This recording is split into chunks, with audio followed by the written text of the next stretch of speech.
Good evening, everyone. Welcome to the National Portrait Gallery. I'm Victoria Siddle. I'm director of the gallery, and I'm honoured to be here with you this evening to celebrate the Elizabeth Longford Prize for Historical Biography and a night of history at the NPG. Elizabeth Longford was, of course, a celebrated biographer and author, a member of the Royal Society of Literature, as well as a dedicated trustee of the National Portrait Gallery.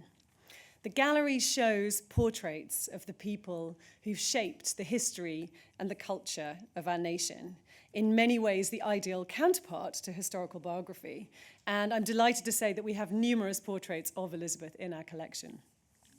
The prize that we come together to celebrate this evening was founded in 2003 by Flora Fraser in memory of her grandmother, along with Peter Soros. The prize is awarded annually for a historical biography published in the preceding year. It's wonderful to welcome Flora this evening, herself a biographer and a past trustee of the National Portrait Gallery, along with many of the distinguished writers who've previously won the prize. I'd like to wish a very warm welcome to the members of Elizabeth Longford's family gathered here this evening. In particular, her daughter, Lady Antonia Fraser, who is a judge of the prize and, of course, a renowned biographer in her own right. In a moment, Professor Roy Foster, chair of the judging panel, will lead a discussion along with his fellow panelists, Sir Simon Schama and Flora Fraser, and previous prize winners, Professor Julian Jackson and Francis Wilson. But first, I would like to hand over to Sir Simon Schama, who has a special announcement to make. Thank you so much, Flora, for hosting this evening at the National Portrait Gallery. Wishing you a wonderful evening.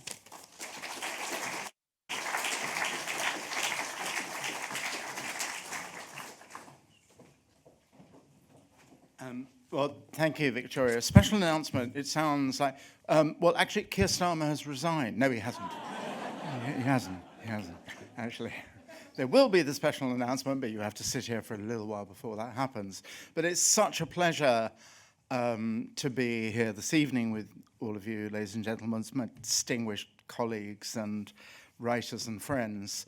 And it struck me, of course, actually, that brief lives is a really wonderful thing to celebrate. Any of us in the trade, as it were, know it's a lot harder to write a brilliant, powerful, gripping biography in 3,000 words, much harder than it is in a book of kind of 100,000 words, really. So it's a particular wonderful skill and important, really. So this evening is not just about catering to the notoriously short attention span of younger generations. It's about the possibility of delivering instant grip, really, which has been the case with the greatest historians. I struggled to do something like that I'm blushed to say, in undergraduate essays. And my first lesson, I think, in really how not to do a brief life was an essay I wrote about late 17th century Russia. And Quentin Skinner was my supervisor at Cambridge. And he detected a kind of faint whiff of Time magazine, because at the marginal criticism, which I treasure to this day, Quentin, in his wonderful hand, said, "Oh, I see, Simon, so you mean something like, 'Hey, boyars, time to lose your beards,' quipped balding septuagenarian Peter the Great." So I thought, right, if that's what it sounds like, I better start over. So our generation, of course, we were talking about the kind of early and mid-60s. For us, there was the romance of structure. We were over-sociologized, really, I think, and we were bewitched by the Annales and Longue Durée and so on. Not that it was impossible to be taught by Jack Plum, actually, and turn your back on biography, which he was actually brilliant, First Four Georges and so on. I remember his lectures were an incredible performance, and he would, one in particular, which was about Hogarth and 18th century politics. And Jack took his time. They were all very stagey and strutted in and said, "The thing you have to know, young people, about Hogarth, he wanted to be rich and famous. Pause, and what's wrong with that?" Really, so invited to agree. But history in its very beginnings, as it was, attentive to structure and moral self-examination and so on, and I'm talking about you, Plutarch, couldn't really dispense with brilliantly done biographies, which Plutarch was. John Aubrey clearly, Shakespeare clearly read Plutarch, John Aubrey read Plutarch. And here's a wonderful, I just want to give you, if that's all right, the announcement will be coming, just a taste of the past masters who did this.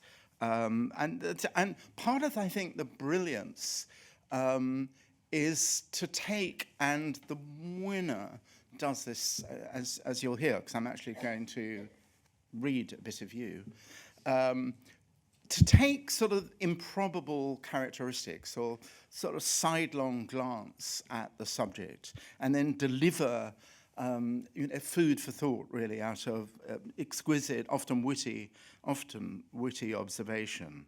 So here's Plutarch on Alcibiades. His character in the course of his varied and brilliant career developed many strange inconsistencies and contradictions. Emulation and love of distinction were the most prominent of his many violent passions, as is clear from the anecdotes of his childhood. Okay, that's... Once, when hard-pressed in wrestling, rather than fall, he began to bite his opponent's hands. The other let go his hold and said, "You bite, Alcibiades, like a woman." "No," he said, "like a lion." I think that's sort of very good on Plutarch's part. John Aubrey, of course, actually, the master of brief lives, I think took, even though, how many of you old enough like me to remember Roy Dotrice doing, not enough of you. God, I hope that's preserved somewhere. Do you think it is, Francis? Yeah, he was Aubrey. It was a television series, but it was a great stage performance as Aubrey, and it was quite astonishingly good. Ruth Sker's biography, of course, is phenomenal, tour de force. And even though it's sort of jottings, there are moments where he, too, picks up what seems to be something picayune, and it's incredibly revealing in just a few sentences. Mr. W. Hollar, he's speaking about William Harvey, the anatomist, Wenceslas Hollar, of course, the great artist, who was then one of his excellencies, meaning the Earl of Arundel, Thomas Howard's, who was then one of his excellencies, gentlemen, told me that in his voyage, this is about Harvey, he would still be making excursions into the woods, making observations of strange trees and plants, earths, and sometimes like to be lost, so that my Lord Ambassador, Arundel, would be really angry with him, for there was not only danger of thieves, but also of wild beasts. So I have this image of Harvey the anatomist kind of wandering off somewhere, nobody knew where he was. I love this too from Aubrey about Harvey. He did delight to be in the dark, and told me he could then best contemplate. He had a house, therefore, at Coombe in Surrey, a good air and prospect, where he had caves made in the earth, in which in summertime he deeply delighted to meditate. So Harvey really, I think you have this sort of sense of this strange kind of hermit-like figure actually burrowing down like some very learned mole. And the third one I just very quickly want to read is Macaulay. Again, when the historical profession was really instituted by the likes of Bishop Stubbs, in the 1880s with the creation of the Historical Journal, Macaulay was the great bugbear. Macaulay was the one who, in terms of his literary flourish, had betrayed and adulterated the monastic obligation that a historian should be nothing more than a receiving antenna for the archive with as light a commentary as possible. But, Roy and I were talking about this, and Macaulay is quite extraordinary, actually, to go back to. And I love this, actually, about William of Orange. He simply says, here is on William the Silent. He was now in his 37th year, but both in body and mind, he was older than other men of the same age. Indeed, it might be said he had never been young. That's absolutely profoundly true. And here is Charles II, and on the eve of his death. And it's slightly longer, but it's really lovely, and you instantly have the portrait, and you have a sense. The death of King Charles II took this nation by surprise. His frame was naturally strong, and he did not appear to have suffered from excess. He had always been mindful of his health, even in his pleasures, and his habits were such as to promise a long life and robust old age. Indolent as he was on all occasions which required tension of the mind, he was active and persevering in bodily exercise. He had, when young, been renowned as a tennis player and was, even in his decline of life, an indefatigable walker. His ordinary pace was such that those who were admitted to the honour of his society found it difficult to keep up with him. He rose early, generally passed 3 or 4 hours in the day in the open air. He might be seen before the dew was off the grass in St. James's Park, striding among the trees, playing with his spaniels, and flinging corn to his ducks. And these exhibitions endeared him to the common people, who always loved to see the great unbend. It's absolutely, that's lovely, isn't it? As is more than lovely, and here's the announcement of the winner of the Longford Prize for Brief Lives is Kat Byers. And for an absolutely extraordinary piece of writing about the Paris morgue, and about the character who looked after the Paris morgue in the 19th century. In case you don't know, the Paris morgue was established in the hope that hitherto unidentified bodies, well, it was open for public exhibition, that's the crucial thing. Kat has written a book about this. The hope was that they would be identified, but very quickly, the morgue with its bodies on slabs on display became a kind of fairground attraction. An absolutely extraordinary story. And the person who looked after this was a man just brilliantly described. And I did really want to give you a taste of this. The whole essay will be published in due course, I hope. Due course is a euphemism for very soon in the TLS. The man was called Clovis Pierre, and again, Kat has a lovely way of dwelling actually on that name. But here's a little passage which is very Kat Byers. She is just a sensationally terrific writer. But Clovis is a cheerful man, coded for sentimentality. He once found pea blossom seeds in the pocket of a drowned man and scattered them on a patch of grass outside his rooms, creating a tiny garden full of flowers underneath his window.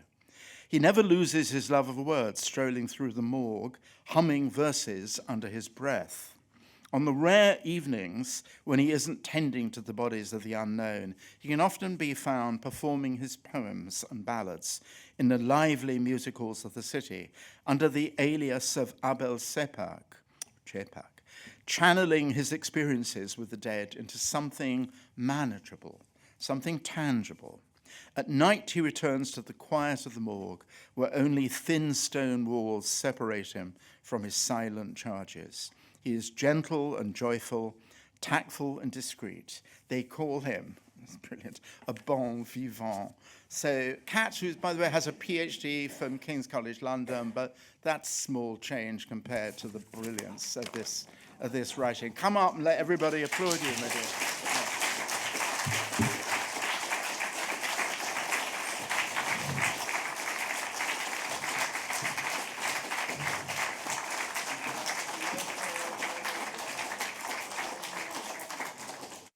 Well, thank you so much for that very generous introduction.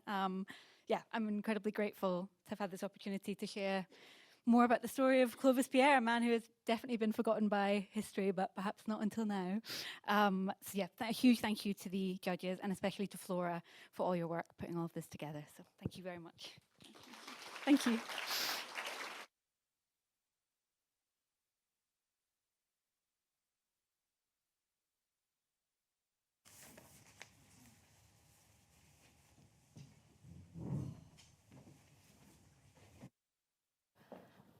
And now Roy Foster will chair a panel on historical biography. I will be seated because I will be part of it, as will Simon, who's just given us that marvelous dissertation on brief lives, a very brief dissertation, and the announcement of Kat's wonderful win.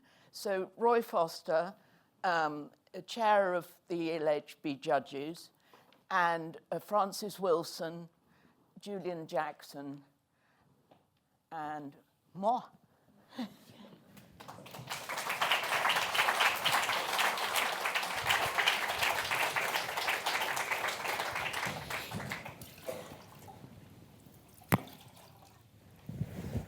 Well, it's wonderful to be here in this great institution, which is, as Victoria said, cognate really to biography, because portraits and biography do the same kind of work. Thanks to Simon for his inimitable speech, which was marvellous, to Flora and Peter for having dreamt up yet another exciting and innovative idea about biography and rewarding it and recognising it, and thanks to my panel, Flora, whose works on mostly the early 19th century, a marvellous range of people. She has written about Queen Caroline, the daughters of George III, her most recent book, Pretty Young Rebel, on Flora MacDonald, and a marvellous life of Pauline Bonaparte, and many others that I don't have time to say. Julian Jackson, the doyen of history of France in the late 20th century, object of furious envy from many of his colleagues, because not only are his books translated into French, a rare honour, but also they are used to make films, no doubt very lucratively. Notably his great biography of Charles de Gaulle, but also his books on the fall of France and the dark years, the occupation of France. Francis Wilson on my left, who has written marvellous literary biographies of Thomas de Quincey, of D.H. Lawrence, just recently of Muriel Spark, called rightly Electric Spark. It's a very electric book, but is a winner of the Elizabeth Longford Prize for a historical biography of J. Bruce Ismay, the owner of the White Star Line, who did not go down with the Titanic.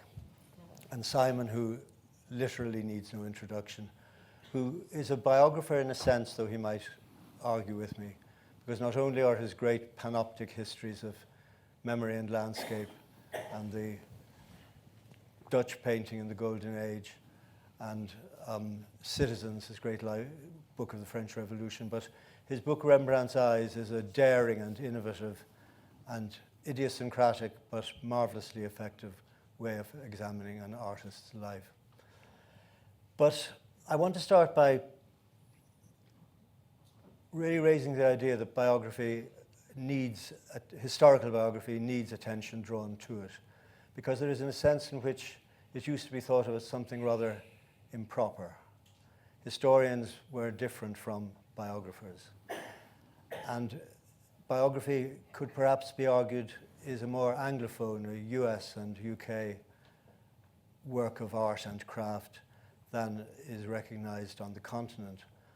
I myself have written a biography of Yeats, the poet, and I remember going to a conference of Yeatsians where a Romanian Yeatsian scholar came up and said to me, "How long did it take to write that book?" And I said, 18 years, with 2 books, I have to say, 2 volumes.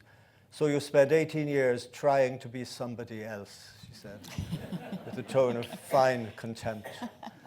And I want to start our discussion, Julian, because you have said to me, I'm a historian, not a biographer. I want you to expand on that, and perhaps also on the idea that our European cousins are not as au fait with the necessity for the biographical approach to history as we are. Well, I think that that comment partly comes from the fact I do work a lot in France, and you're quite right to say that in France, still today, I would say, the biography is, if you read a biography, you're thought to be sort of intellectually slumming it a little bit. And certainly when I was telling French colleagues I was writing a biography of General de Gaulle, it was almost as if you were sort of admitting some sort of sexual vice, actually. I mean, you did really, they thought it was slightly odd. And I think that comes from a number of things. Simon mentioned earlier, somebody mentioned, the influence of the Annales school, which believed in, didn't believe in the history of events, believed in deep structures and so on. And so, for example, to take the example of 2 well-known annalist historians, Marc Ferraud, when he decided he went to see Brodel and said he was interested in Pétain. And Braudel said, well, why don't you write a biography of Pétain? And he thought, oh, can I do that? Is it all right? Because Braudel was the pope, as it were, of the Annales school. And another famous annalist historian, Jacques Le Goff, when he announced that he was going to write a biography of Saint Louis, the French king, he opens his biography with, as it were, sort of explaining that, justifying himself. And he quoting, for example, the French sociologist Pierre Bourdieu, who wrote an article very influential. People kept throwing at me the biographical illusion, l'illusion biographique and so on. So in France, I think there is that sense, and I think it's still there. It's very interesting, for example, that one of the great things about Britain is the Dictionary of National Biography. I mean, it's an extraordinary thing. The pieces, they're wonderful essays, small essays, or actually often very long essays. There's no Dictionary of National Biography in France. The first great biography of Proust was written, everybody knows it, was written by an Englishman, by George Painter. I could give you many examples. So I think it still struggles a bit in France. And I think if I gave you that answer, it was because I was seeing a bit sort of cowed. And even in the middle of doing de Gaulle, and so I've also once had a theory that the only interesting biography is the less important the person, the more historically interesting the biography would be. Because de Gaulle is so big, he doesn't tell you anything. Well, I don't believe that, but there's a possible view that he stands above his world and is not part of it. Obviously, he is part of it. But if you take a biography that really had an influence on me about a completely unknown French politician called Waldeck-Rousseau, a man so boring, though he was Prime Minister at the time soon after the Dreyfus affair, so he played an important role. And a wonderful biography was written of him by a French historian. And the point about him was that his ordinariness told us so much about the world. Right. And de Gaulle's extraordinariness is in a sort of way problematic. And I'll finish on this point just to say that when I was halfway through my biography of de Gaulle, I suddenly decided to stop it. I said to myself, this isn't a worthwhile enterprise. And I went to see my agent, who went quite white, actually, because I said, I've got a much better idea, a book that I've always wanted to write. I've had in my head for 30 years, partly because I was enormously influenced as an undergraduate by a masterpiece of not historical writing, but about a historical person. Peter Geil, I don't know how he should be pronounced. Geil, the great Dutch historian who wrote an absolute, just before the Second World War, he wrote this amazing book called Napoleon For and Against. He had the shadow of Hitler in his mind. And it was about the way that people talked about Napoleon in the 19th century right up to when Geil was writing. And I thought this is a much more interesting way of writing about de Gaulle than sort of starting at the beginning and ending at the end. And so I gave up, and I spent 6 months working on the de Gaulle For and Against. And then I went to see my agent, and I said, he said, don't tell, I don't know whether he's here, don't tell your editor Stuart Prophet. Let's deal with this here, okay? And so I said, okay. So I put the thing aside. It's still there somewhere and might come out. So I think this is almost like a sort of therapy for me, what I'm just saying now. My problem is that I've come from a world which has a certain skepticism towards biography, I'm now writing a biography of a very different kind about André Gide, about a writer. And there, again, people will say to me in France, I was only last week there, and somebody said, oh, great, that's interesting. So is it a biography? And clearly, the person was hoping I would say no. And I said, well, no, it's not exactly a biography, but it's kind of going to go chronologically, and it's going to be thematic, but it does start at the beginning and go to the end. So it's... So I think, to go back to your first point, I think that the French tradition, I don't know whether I would say the continental, I wouldn't comment on Germany and Italy, is much more skeptical, and perhaps I've been worryingly influenced by that. Well, I'm very glad you've shared this with the group. I hope it brings you some sort of closure. I'm feeling much better already. You've also raised several points that I'd like to come back to, but since we're talking about the different approach to biography and attitude to biography as something vaguely perhaps improper. Simon, did you come across this when you wrote about Rembrandt? No, because actually, well, I suppose actually, no, I take back my no, not for the first or probably last time, actually, because yes, I think I probably did. I think one problem I had was, again, I dove into Plutarch, actually, and the second part of the Plutarchian biographies are paired, so that actually had me thinking about the relationship between Rembrandt and Rubens. Oh, Rubens, so an already plotted large book became impossibly kind of elephantine, really. But it's quite true to say that in art history, and this is, art history so when I wrote the book in the 1990s, was actually deep in the throes of a kind of contextual determinism.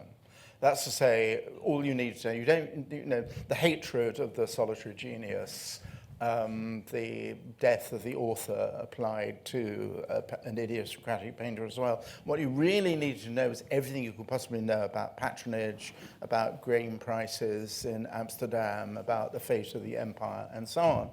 And sure, you do need, there is a chapter, a slightly weird chapter in the book, really, which attempts to give as vivid and rich a picture of Amsterdam at that particular moment of Rembrandt's life. But nothing you could possibly know about grain prices is actually going to explain the reason why we're devoted to Rembrandt, or what made Rembrandt different. And so I found myself in a very odd position of actually being sort of pigeonholed as the historian contextualist, who then looked back to unusual, distinctive individual agency. Someone who actually, in the end, is not explained by his times. The times are part of what you want to know, but they don't actually deliver what's most important. But I did get beaten up a bit, actually, for kind of for reverting to the mystique of the lonely genius. But guess what? In his last years, particularly after he was bankrupt and living in the Eurodan, he was, a lonely genius. But what you do in that book and in Citizens as well, the context, doesn't explain the artist, but you do zero in on some tiny little unnoticed fact or detail. And I was so glad when you quoted that piece from Kat's essay about the handful, the packet of seeds in the pocket of a drowned man that are scattered by Clovis. You learn more about him through that tiny action. It's what Carlyle called the little shafts that lift the curtain of the dark. Yes. And you just get back in that way. Exactly. The one thing I was pleased to make, I decided to make a bit of a thing of set piece in the Rembrandt book, was a moment really when he's turned out of his house. The house had been sold, all the possessions, his crucial kind of archive of drawings and reproductive prints have been sold. And there's a schlepping, there's a kind of carrying going on between the old house in the St. Anthony's Braestraat and the new, much smaller one in the Eurodan. And Titus, the son, was given the job of carrying this enormous mirror. And think about Rembrandt and self-portraiture and the mirror and the instrument of self-knowledge. This was very, very precious, and it was apparently and he just becomes nervous on a bridge, and someone bumps into him slightly, and the mirror is shattered. Yes, exactly, and that seems to me, we don't know whether, and we do know from witnesses that the son is completely distraught. We don't know how angry, and Rembrandt famously, of course, has a low boiling point. But that seemed to me of that kind, of that. Well, that's the key. On questions of genre and kinds of biography, Frances, you would probably describe yourself as a literary biographer. But you wrote, and we loved it and gave it a prize, this brilliant book which is very historical, about somebody who probably never had a literary thought in his life, Jane Pusey's mate. Approaching him and approaching, as you've done, these wonderful figures as demonic as Muriel Spark or as mysterious as D.H. Lawrence, or as engaging and adult as De Quincey. Do you use different tools for the different subjects? Yes, absolutely. And I want to first of all just draw a distinction between historical biography and literary biography, because the challenge of literary biography is that you're writing about people who, for the most part, don't have very adventurous lives. Most of their lives are spent sitting silently at desks, struggling with sentences, putting commas in and taking commas out. And so the challenge for the literary biographer is to get inside that silence and to try and read the life through the creative imagination that you're finding on the page, but without being crude about that, without doing what they call kind of psychobiography. As Roy said, I mean, the only time I haven't written a literary biography, I did win this wonderful prize. But in fact, what I did with Ismay's life, because I found it so difficult to access the psyche of this extraordinary man, extraordinary because he was in extraordinary circumstances, because he owned the Titanic. He was singularly responsible for the sinking of the ship, because that Edwardian ship owners were given this enormous amount of responsibility. So he had decided how many lifeboats were to be on the deck. Very few, so as not to clutter the view. And he'd given the captain the instruction to kind of carry on as fast as he could through the ice field because the ship was unsinkable. And then he allowed himself to save his own life when all the other men of his age and class were going down with the ship. And he said nothing. I mean, he was the most talked about man in England at the time, but he said nothing himself. He was this silent figure. And so the only way I could access him was by bringing in a novel. So I brought in literature. So in that sense, it was a literary biography. I brought in Conrad's Lord Jim to read. So I thought, of course, Marlowe, Conrad's Captain Marlowe, would make sense of this situation, because Conrad's Captain Marlowe made sense of Lord Jim when he made exactly the same kind of jump from a sinking ship and then lived on with the acute consciousness of lost honour. And so I thought if I folded Conrad in, who was fascinated by the Titanic, then I might get some reading on Ismay. And so in that sense, I kind of reverted to writing a literary biography. I snuck it in. Well, it worked as history too. We've talked generally about biographies as meaning lives of one person, but you, Flora, have written, would you call them quite group biographies? It's a discussion we've often had on the Elizabeth Longford Historical Biography panel, whether group biographies are actually acceptable. We've given the prize to Ram Chandra Guha's Rebels Against the Raj. I think that was the one actual group biography we chose. But your book's about this Daughters of George III. Yes, so I wrote a book, and it is a group biography, because it's these 6 sisters who were ordinary women or ordinary princesses who should have gone to the continent and married their Protestant kings and electors, but instead George III couldn't believe that his daughters would be happier anywhere than with him. So they didn't suffer exactly. It was a life of Gothic horror when, of course, he became so ill in the Regency crisis, and then he was really not well again until 1811, when his son, George IV, became regent.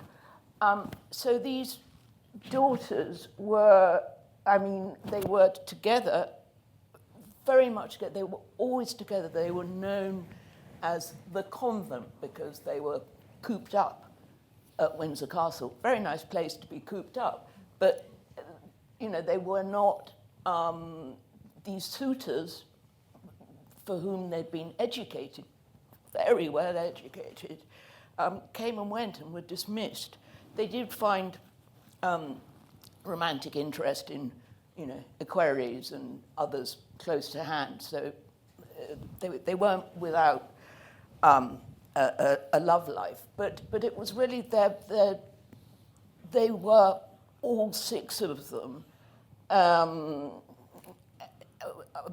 Their 9 brothers escaped from this Gothic horror and could, we know that Queen Victoria's uncles were not all pure as driven snow, but they were together. They had this terrible group experience, and I think it's because they had that group experience that it's that it makes for almost a single life for a time, and then the 6 of them have different endings, and indeed 3 do marry. But I think group biography, and we've talked about this, is sisters' work, in my view.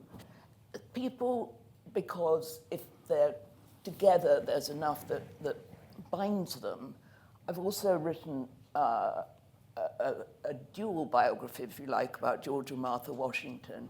And again, that I think is valid, especially because Martha became such an extraordinary figure in the Revolutionary War, going to these terrible headquarters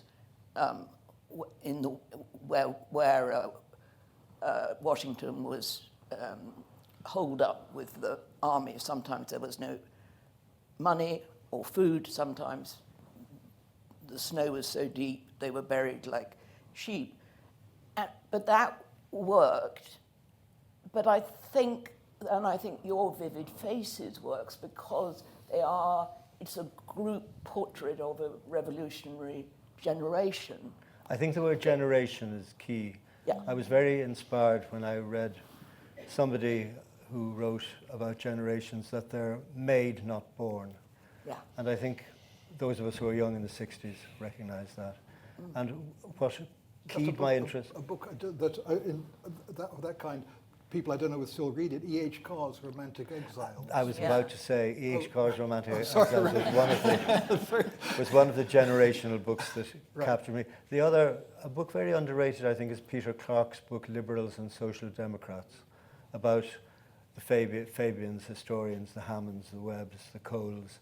Again, of sharing a generational sense of a historical moment that they can actually alter or change or impel, and living as such people do into middle and old age of disillusionment, which is very much how I constructed my Vivid Faces study of the Irish Revolutionary generation. It's a wonderful book, and as many I know, some attended the lectures in, I can see Atlanta Fitzgerald up there. They were the Ford lectures. The Ford lectures, yes.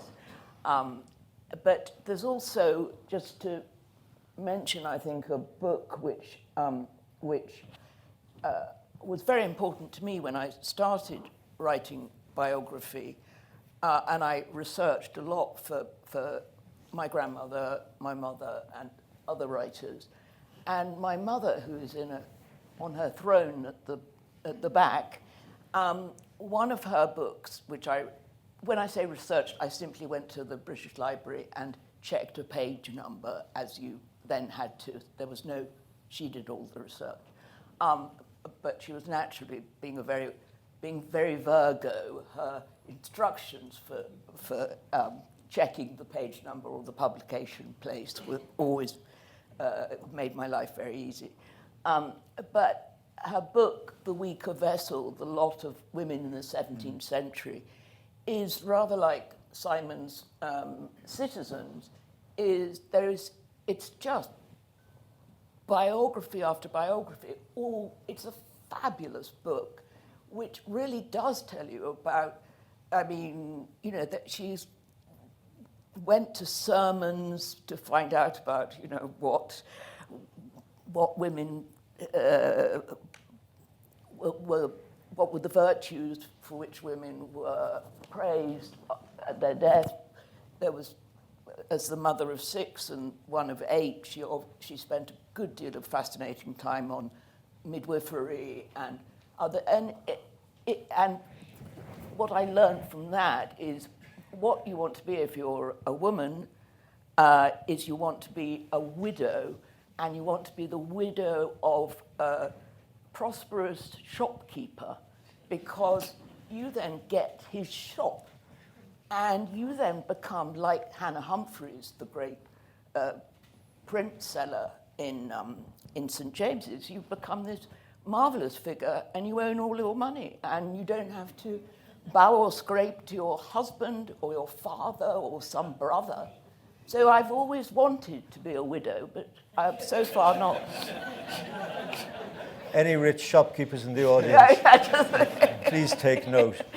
But I think, and Richard Davenport Hines, one of our esteemed ELHB judges, I mean, must have written more entries for the Dictionary of National Biography, although Jane Garnett's here, so the two of them vie. But as Roy said, it's a fabulous, both the old edition and the new. I mean, they are just, they show that we, and I think we in a different way to America, where they have a marvelous tradition of writing historical biography, but I just think ours is the better National Portrait Gallery. And actually, again, what's interesting, I hadn't thought of this, but I said the French have no dictionary of national biography. The French don't have a national portrait gallery either, although they're obsessed, of course, with their heroes, but there isn't a national portrait gallery in France in the same kind of way. I think I'm right, Victoria, that we're the first here. Scottish National Portrait Gallery, Australian? Yes. Australian. Washington, D.C. And then Washington, D.C. So we've got the four. There are a couple of others. No, but I think just being in this building, the link, as Victoria said, between history, biography, who founded this, historians, Macaulay, Carlyle, it is just, I mean, it's a living bond that all of us as historians, historical biographers, literary biographers, And can celebrate tonight. celebrate. Just picking up on a book by your grandmother, I was thinking when you were talking about Antonia's book, Elizabeth Longford's life of a self-regarding narcissist called Wilfred Scawen Blunt. I remember her telling me when I was interested in him because of his Irish connections. And she said halfway through, rather like you, Julian, but for different reasons, she gave up because she disliked him so much. But she had to find a way of continuing to somehow do justice to his life while still disliking him. You may have had something of this with Bruce Ismay, but someone has to write the lives of monsters. Yes, I had the occasional brush with Hugh Trevor Roper in Oxford, and so I buttonholed him sort of impertinently when he came into Brasenose once, and I said about his biography of Archbishop Laud. And he thought of that as really an apologia almost, actually. But I said, you really, there are moments when I thought I detected a distinct whiff of hatred. He said, more than a distinct whiff. And he said, when I got the hatred, I really started to enjoy writing the biography. Actually. So that was and it's about his only really substantial book. But that is I think that's the issue of, it's not so much writing about monsters. I mean, monsters is one thing, so Hitler and Stalin, etc. But it's, do you need to find in some kind of way sympathetic the person you're writing about? And I don't know. And there's also the issue of the biographer, which is increasingly the case, as sort of moral policeman, which today, obviously, the world has become a very puritanical world. That's well put. I think that one of, I think you gave a prize, or if it wasn't, it was the Duff Cooper Prize to that very fine biography of Gauguin, again, who has to deal with what today people find problematic, and I thought did it extraordinarily well. I'm writing about Gide, whose sexual activities are, by modern standards, problematic.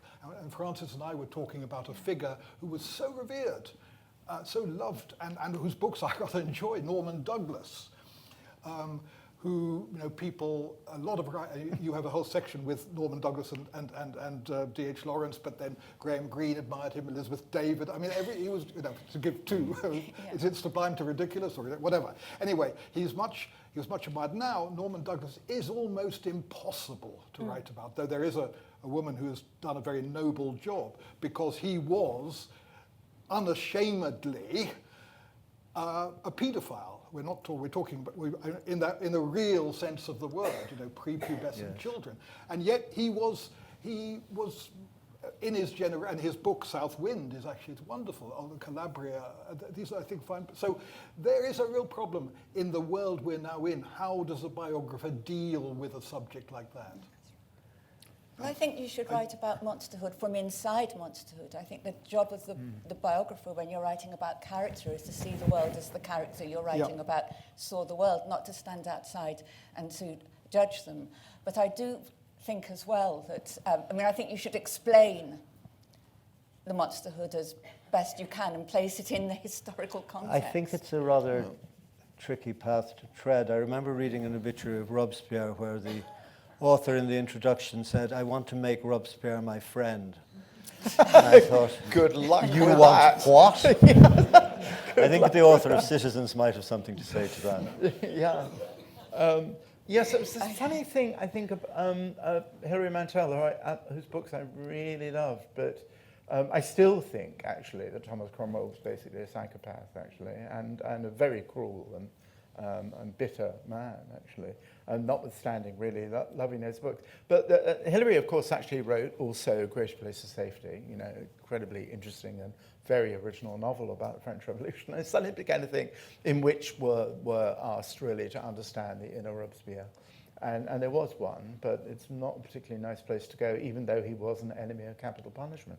There was something about, that her creativity fed on exactly the urge to find the whole human, really. But it strikes me, that also there are people, biographical subjects, Rembrandt being one of them, that have their monster moments. And maybe they have their monster moments, maybe the monster is always there. Rembrandt does institutionalize, as in Mental Hospital, his mistress, Geertje Dirks. And he does so at the point where he needed to get rid of her because she was making, as he thought, excessive, greedy and importunate demands on the share of Saskia's inheritance. And so it's a cruel, but I didn't actually, again, maybe it's something, too facile in me. I didn't find it a problem in facing that and declaring, and actually I probably do pass a judgment at that moment, but I didn't find a problem in just actually setting out what had happened and what the moment was, and the self-evident, elaborate things he goes to make sure she's put away forever. Monstrosity is, I suppose, relative. But one of the books that I personally enjoyed most that we gave the prize to was Ian Kershaw's book about the idiotic Lord Londonderry called Making Friends with Hitler. Yeah. And it is still Brilliant one of the book. best books about the mentality of appeasement. Yes. And the way that one step leads you into more and more self-delusion. And indeed, how important, a very ordinary person could be. You came in via his life to really understand, well, I did a great deal more at the end of that reading about appeasement and how people came to that. I also like the originary moment that inspired that biography. Ian Kershaw was going around a grand house in Northern Ireland called Mount Stewart, which is the Londonderry's house, and noticed on a mantelpiece a Meissen figurine of a stormtrooper.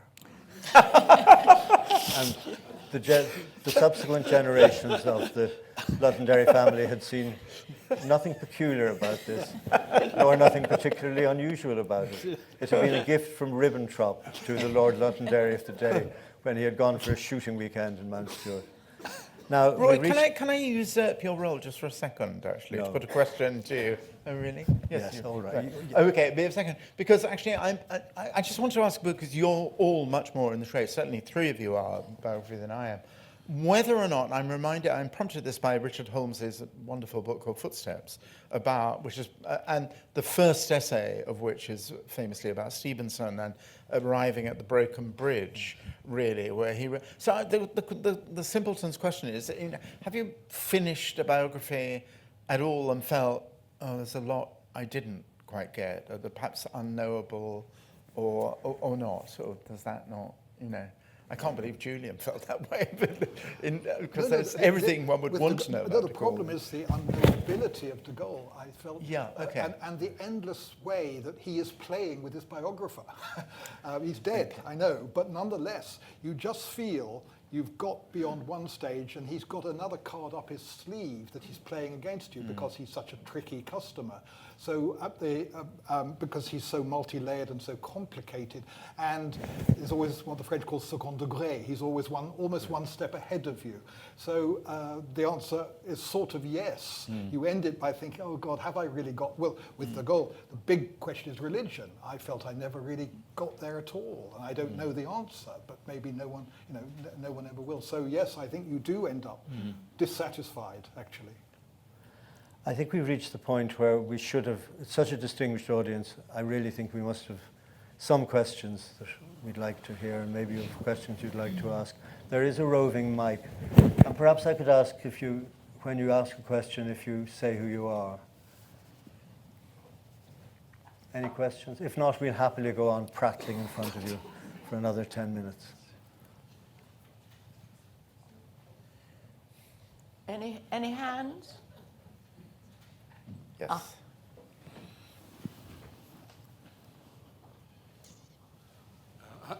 My name's Adam Sisman. I'm a biographer. I just wondered if the members of the panel would like to comment on the idea that biography is a dialogue between the present and the past. Well, I was.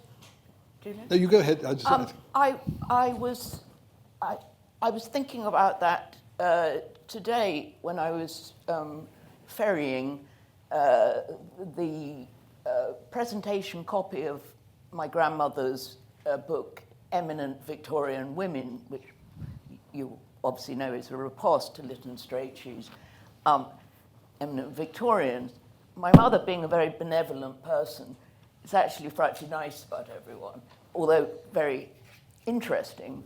And I read a piece on James Barry, the she-doctor, if you like, of the 19th century,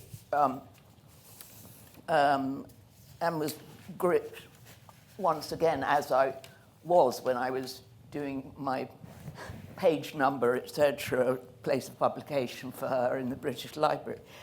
And I did think, as I was reading it, my grandmother published this in 1981. That made her about 70, I think. And what I really thought was how contemporary. There was no datedness. And she was referring, and also she was without prudery, if you like, talking about, obviously the main thing was that people unveiled, or, well, I don't know, James Barry was eventually undressed after death and found to be a woman. But in this, there was syphilis, there was homosexual, heterosexual, every kind of sort of subject, which many of them came with, James was doctoring army officers, obviously riddled with syphilis, etc. My grandmother was absolutely unfazed by this, and I hadn't remembered that. But I thought it was very interesting that this seemed to me, this piece about James Barry could have been written today, but she was engaging not only with Lytton Strachey, but also with James Barry. And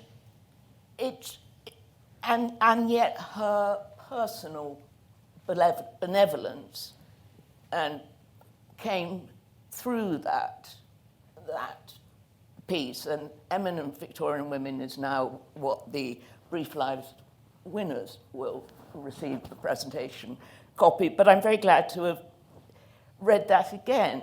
And there is the question of datedness. I mean, is someone writing dated? And wonderful writers. As a very short answer to Adam Seisman's question, partly I was thinking, and I think another winner of this prize was John Bew's Clem Attlee, which I think is a very fine book. And it was clearly written, because why do people choose a subject? And it seemed to me that he was writing an anti-Corbyn book. And I don't know whether that's the kind of thing you were getting at, in the sense that why did he choose Attlee? Because it wasn't a subject it was a different kind of subject from what he'd been writing about. And I presume there was a polemical is a strong word, a point. So I think sometimes, because people don't just choose, I don't know exactly what your question meant. I don't know exactly what you had in mind, but there's always a sort of reason why somebody chooses somebody now, and they're trying to say something. But then there's a thing that Francis was saying earlier. You don't want to be presentist, as you just said, a word I hate. You do want to get into the mind, as you said. Whether it's a monster or whatever, you've got to try and get into the mind. And there, it's not you're trying to not have a diagram. You're trying to do this extraordinary imaginative leap of actually leaving the present to get into the past. Yeah, I think we can be. Sorry. No. I think we can be over nervous about presentism. Actually, I'm saying this. My last book as a foreign body is the history of vaccines. And it started just simply my wife being a scientist and making sure I wasn't making a bloody fool of myself, more than usually the case. It was a COVID period book, but actually, and there are two big biographies within the book, one of whom is Proust's father, Adrien, who famously a doctor, but it's always really we think of as a kind of, pompous, opinionated, very un-Proustian kind of figure. But actually it turned out to be, and the route I went was through a very good archive, online archive published by the World Health Organization. He was an absolutely crucial figure in the internationalization of concerns about public health, in particular of cholera. And he and the other figure in the book, what I can say is that actually had to fight against all sorts of suspicions, actually, about what we're going to, whether or not, it was, even in the 18th century with smallpox, it was incredibly counterintuitive to actually inject yourself with a bit of the pathogen that was supposed to, waken up the dormant immune system. So the book was actually, weirdly enough, it was about how vaccination and inoculation, in the case of smallpox, could be sold to a public that had all sorts of reasons to feel that this was a plot, conspiracy, and the news caught up with me in the United States. That's to say, COVID vaccination then ran into a wall of fury about the violation of the autonomy of the body, ran into libertarian polemics.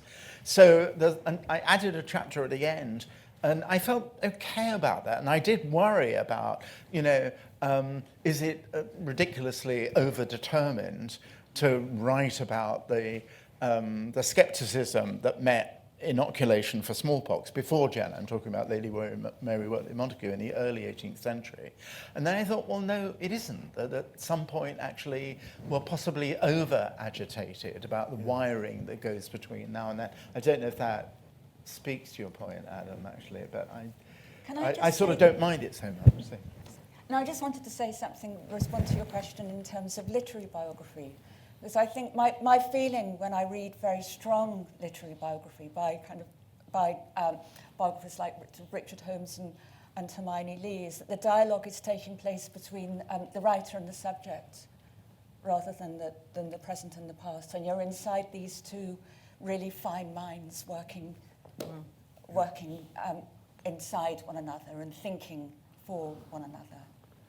What I think of in response to Adam's very probing question is literally past and present in the case of Carlyle's extraordinary book, which opens with a denunciation of industrial England and then moves to the invention of a character, a medieval abbot Samson, and plays those values in a very Ruskinian way against what he hates about England of the present day. It's probably breaking all the rules, but it's still, I think, an inspirational book. And I find Thomas Carlyle's approach to biography often hangs behind a lot of what we talk about today. Cromwell, of course, comes to mind, but so do the wonderful pen portraits in the French Revolution.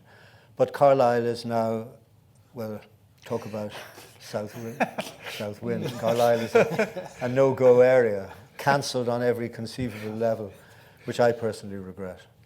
We have time for maybe one more question at most, but I'm conscious we have to end at 7:30 and we're practically there. Can we have the microphone over here? I'm Sheila de Beleg, a former archivist.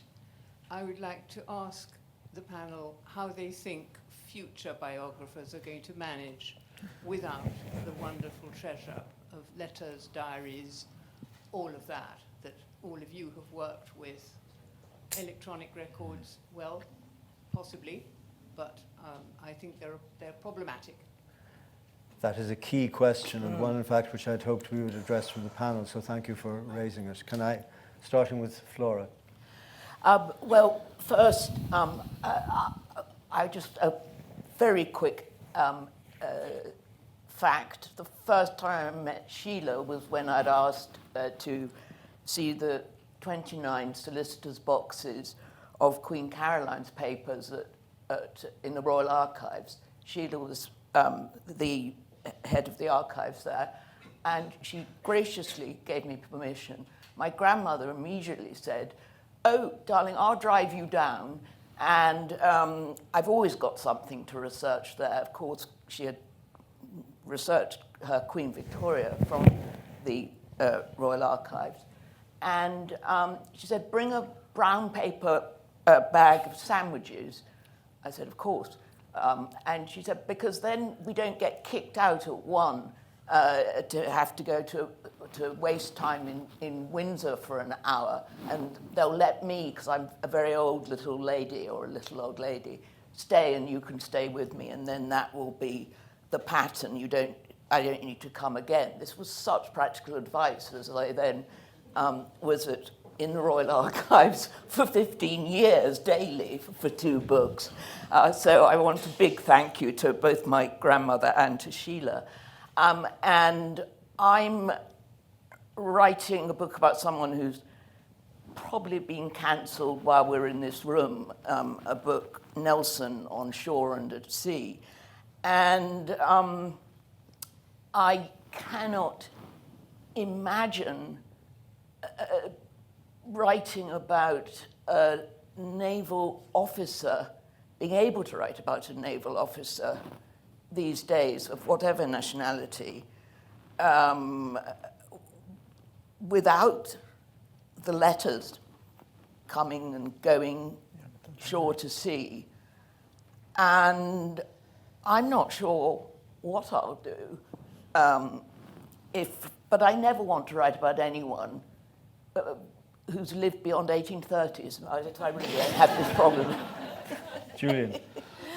Oh, I don't know the answer to your question. I worry about fetishizing the archive, actually, because there's so many ways. What is an archive? And there's so many ways that people leave traces of themselves. There'll be different ways. I mean, there'll always be ways of accessing, the remains that people have left, even if it's not going to be. I mean, the person I'm working on at the moment, Gide, irritatingly, it's thought that he left something like 60,000 letters, which is, I sort of almost wish that there weren't, and I'm not going to read them all. But it doesn't worry me at all. I think it's just going to be other ways of imaginatively penetrating the lives of people who are dead. They'll be different, but they'll be. It doesn't worry me at all. Frances, are you as breezy about this as our friend? Well, having just spent several years in Muriel Sparks' archives. I'd be glad to never see one again. She had she had a hoarding. She gathered them from the very word go, didn't she? Yes, yeah. I mean, she left so much material that even we were talking about not being able to look at the whole of someone. I haven't been able to deal with the whole of Sparks' archives. It would take as many years as she was saving those papers. I mean, it would take 60 years to look at the whole of her archives. And so I'd be, glad not to spend as much time in archives like that again. But I was thinking very carefully as you were both speaking. My Spark biography is the only biography I've written where I've had to work in archives. Otherwise, I mean, with D.H. Lawrence, he didn't save anything, and De Quincey didn't save anything, and literally nothing for Ismay. And so literary biographers find other ways in, which is, we have the text. Simon, other ways in? Well, besides, if we're thinking about what future biographers will make of the generation now, a lot more is preserved than we like to think. Yes. So it turns out to be a kind of quis custodiet, their whole lives are preserved by not necessarily neutral agents. So I think actually, you won't have the romance of the paper material or anything, but the stuff may well be there which is maybe a scary thought, but don't ever think you have deleted that email. Exactly. Deletion is a delusion. There is also the fact that people are now giving their hard drives to the Bodleian, where they used to give their accumulated archives. This is happening. Yeah. And so there is a certain way in which records are kept.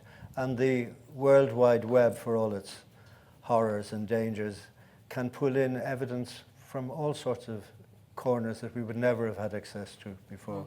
So while I accept that there are slippery slopes here, I think it's not quite as gloomy an outlook as it might seem.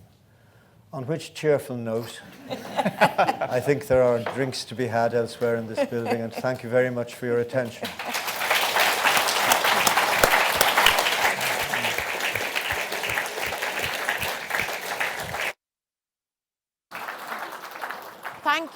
Thank you all so much for coming. And we're now going up to the Regency galleries for drinks and canapes. And you can either go by lift and you'll be directed outside, or just go up the stairs and take the big